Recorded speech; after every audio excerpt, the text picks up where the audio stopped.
fridge. My parents are upstairs, but they don't care if you drink. Okay, cool.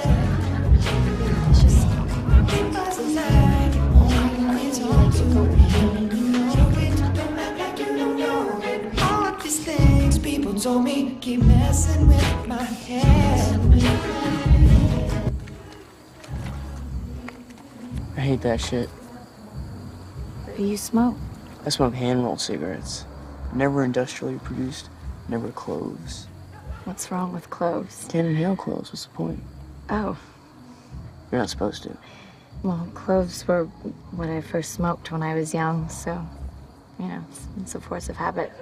It has fiberglass. Really? Yeah. Rolling your own is best.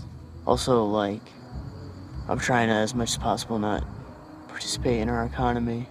I don't like money. So, I'm trying to live by bartering alone. But doesn't Catholic school cost money?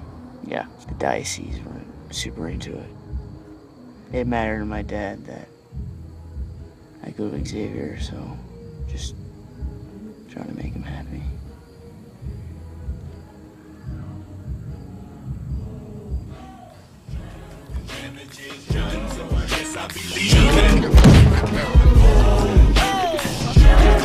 I don't want to have sex yet. I haven't had sex yet with another person. Really? Don't have to say what you did. I already know.